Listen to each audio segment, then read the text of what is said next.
The general principles that apply to marketing soap also apply to marketing music at a general level.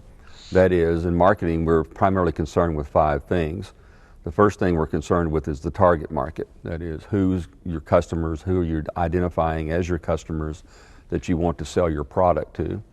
And then we're interested in what are commonly called the 4 Ps, which is product, price, promotion, and place.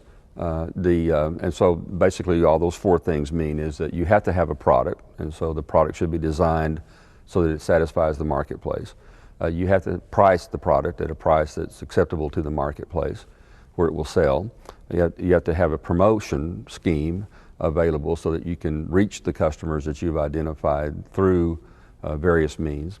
And then you have to have some kind of a distribution plan, a place to sell those products. And so at a general level, the music industry is no different than selling soap. That is, you have to sort of do those things. But in the music industry, there are a lot of nuances that make it very, very different. So for example, in designing the product or the music, you kind of have 2 choices in the music business. One is to record the product, whatever it is you want to record, do it the way you want to do it, with the sound you want, with the message that you want, and sell that to a target audience, some fans that want that product. And so you make the product first, find the target market second. There's another way of going about it, which is to find the target market first and then record the product so that it satisfies the target market. I find the second method abhorrent. The first method to me is pure and as honorable thing to do, and that's how music ought to be done. And we should remain true to the music and then go try to find somebody who is interested in buying it so that we can monetize it. But the record industry has over the years been extremely successful, financially at least, in designing music with the target market in mind before they ever recorded or wrote the first note. And those artists, as a general rule, do not stand the test of time. That is, over the years, when their target market matures or whatever, their music becomes more or less meaningless, and then it just winds up being dropped and falls off the landscape. Whereas the artists that are true to their craft and true to the music generally stand the test of time. And so marketing is sort of a little bit more complicated in the music business, in that you only have, so you have to get, would you want to do the music first, you want to do the music second? That makes it different somewhat than other things.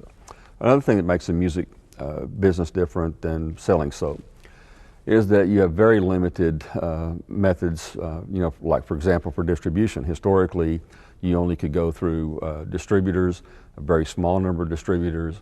There were a very large number of retailers at one point, but they consolidated down to the point you only had a very small number of retailers that were controlled by very large companies.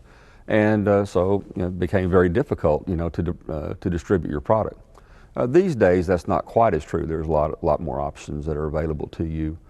For example, you can use the internet, you can use blogs, you can have fan clubs, you can do things that don't require that you even sell a product at all. You can just sell digits out on the internet. So you don't need a physical product anymore. So the options are much better today than they have been historically. But the industry has been very limited in where you can sell things.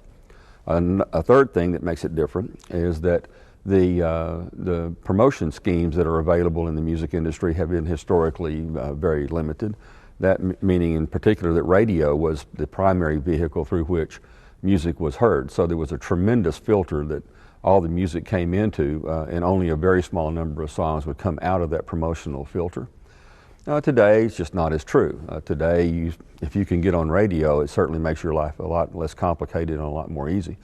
But at the same time, you can now get your stuff out on the radio, on internet radio, on through all kinds of internet sites, through podcasts, through things like this. You just have to be very innovative in doing that. So historically, the industry has been different than selling soap, and through several things. But today, those differences are starting to disappear.